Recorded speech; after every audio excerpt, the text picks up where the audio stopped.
This is the Bachmann Transcontinental train set for the 150th anniversary of the Transcontinental Railroad. I pre-ordered this set at the time because I wanted to get a DCC and Sound Jupiter and 119, and for the price of about, I think, $380, it was a pretty good deal. And I also have the two add-on cars that came out a few years later. Now, the packaging of the box is highly decorated. In the front, we have a representation of the promontory point with the locos and coaches. Above, we have the Bachmann logo, Transcontinental logo, and limited edition logo. Below the image, we have the Transcontinental 150th logo, info about sound, and track layout. At the bottom, we have an image of the Bachmann Easy DCC controller, and windows for the locos and passenger cars, with the locos facing each other. For the back and the rest of the box, it is colored in a tannish brown. The background in the back is a faded image of the two locos from the front. At the top, we have the Transcontinental 150th logo and the limited edition logo, and in between them is a brief history of the railroad. Below the history is the locos and coaches, and below them, on the left, we have the DCC features, and on the right, we have the loco and set features. The sides of the box just feature both locos and passenger cars, as well as the other logos. The box can be opened from either the left or right side.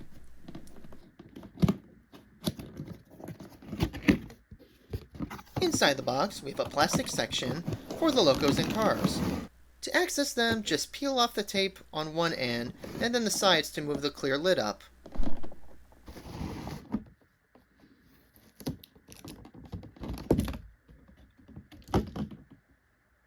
The locos can be easily pulled out with the help of the plastic wrap.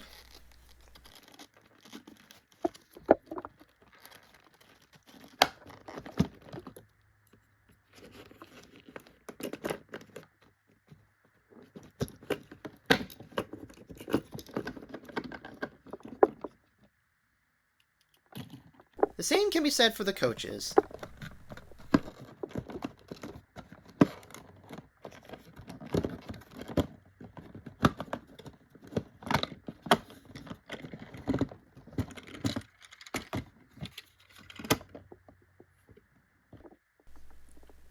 In this foam insert here is the bumper with the automatic uncoupler.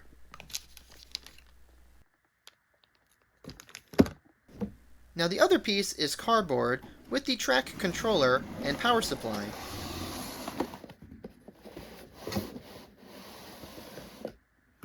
Also inside, we have the manuals and other paperwork in a plastic sleeve.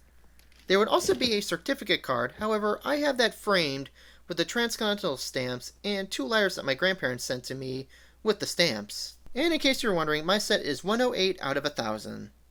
Now as for the add-on cars, they are in the standard Bachmann Silver Series box, and there really isn't much to talk about that.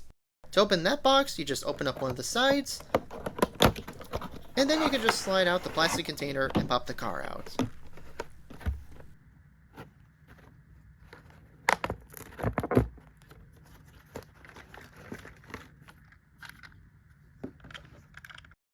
Now as for the locomotives in this set, it is Bachmann's newer tooling of the 440, and as such are slightly better looking than the older tooling.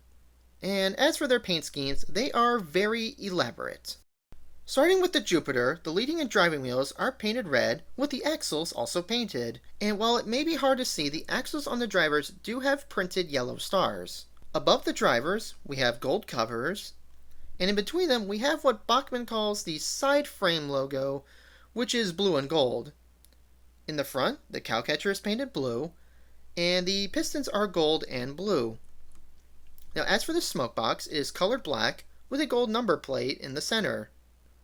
The headlight is painted blue with an elaborate gold design, and the rim around the light is painted red. As for the boiler, it is painted silver with gold banding.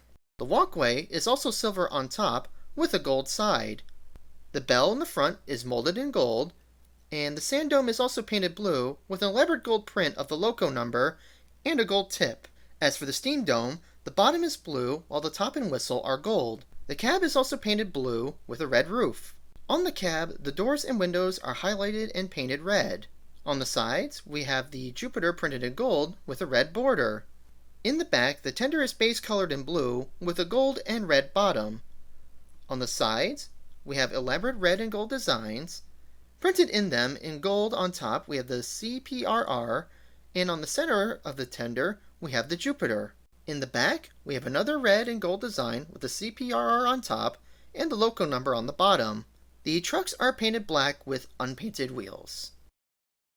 As for 119, the wheels are painted red with the axles also being painted. Above the drivers, we have white wheel covers. In between the wheels, the side frame loco is black and gold. As for the cowcatcher, it is painted brown. The pistons are painted gold and black, and we even have Rogers printed in gold. The smoke box is black with a gold and black number plate, and the smokestack is black with a gold top. Now, as for the headlight, it is brown with a gold design, and the rim around the headlight is gold. As for the boiler, it is painted in a dark gray with gold banding. And the walkways on top are black with a gold side. On top, the bell is molded in gold, and the sand dome is brown with a gold tip and a gold print on the sides. As for the steam dome, the base is brown with a gold top and whistle. As for the cab, it is painted in a cream color with a brown roof. The doors and windows are highlighted and painted in brown. On the sides of the cab, we have a brown number section with the loco number printed in gold with a gold design. As for the tender, the base color is brown with a gold designed bottom. On the top of the tender, we have the Union Pacific printed in gold, and in the center of the tender, we have an orange band that runs across the sides. It is also outlined in gold with gold designs on the inside. Printed in the center is the loco number in gold in a green oval, and in the back we have the loco number and more gold designs. Now, say what you want about Bachmann, but when it comes to their 440s, I really enjoy the effort they put in to replicate the elaborate paint schemes of that era. Now, as for details, since they are of the same tooling, both locos share some similar detailing. For starters, the wheels and rods are spoked with simple rods. In between them is the side frame logo, though after seeing images, I don't believe these are accurate. The cowcatchers in the front are extended outwards with easy make couplers, and each loco also has metal rails from the smokebox to the pilot. However, upon opening this set again, I realized that 119 is missing one, and I don't remember if it came like that or if it fell apart at some point and I didn't notice. The headlights are also the same design, and they each have separately applied metal handrails and sandpipes. As for the cabs, we have glassed windows and doors, and inside the cab is partially open with a partial backhead. There are also tiny molded-in handrails. As for the tenders, both feature a brake wheel and a water hatch. Each end also has a molded-in handrail. Below are small steps on each end, and the backs also feature an easy make coupler. The trucks for each tender are also the same with molded-in suspension work, and this is where the similarities end. As for the differences, the smokebox of the Jupiter is shorter, with a more pronounced front, and as for 119, the smokebox has a more extended with flat front, with the headlights sitting on top with a cylinder smokestack. The bell on the Jupiter is smaller, while 119's is larger, and the sand dome for the Jupiter is bigger and shorter, while 119 is smaller and taller. The steam dome for the Jupiter is bigger and shorter, with a flat top, while 119's is smaller, taller, and has a rounded top. As for the tenders, the Jupiter has toolboxes on top, while 119 does not. And finally, the Jupiter has a wood load, while 119 has a coal load. Now, since these are the sound value models, they only have a few select sounds. F0 is the headlight, F1 is the bell,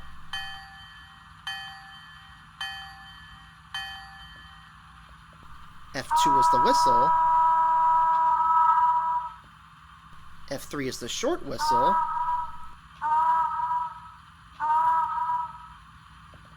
F4 is steam release,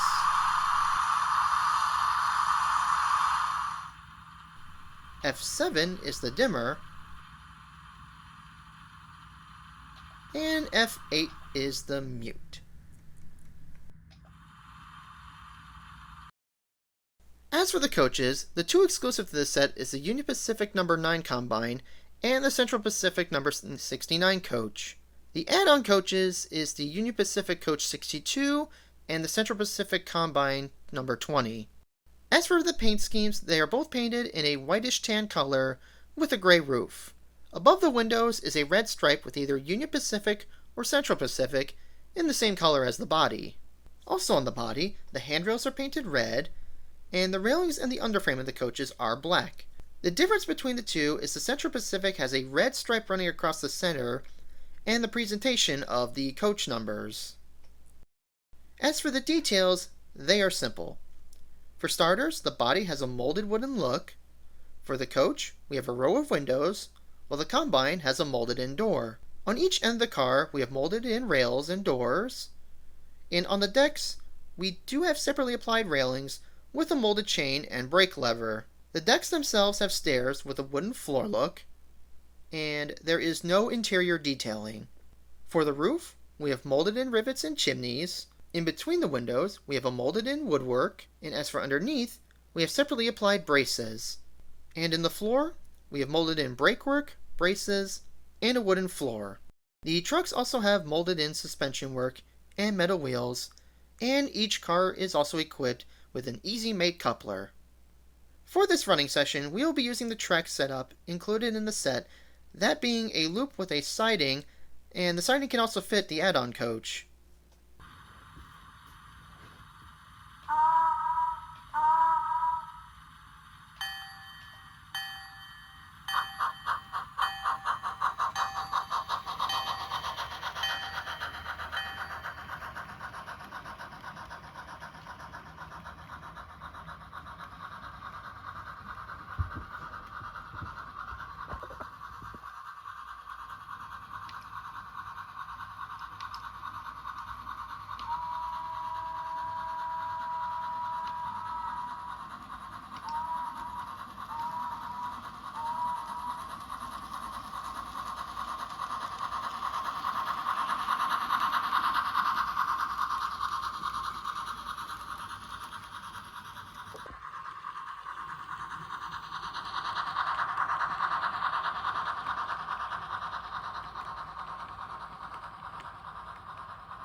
And that was the Bachmann Transcontinental Railroad set.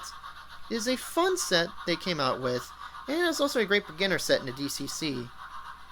Thanks for watching, and see you in the next one.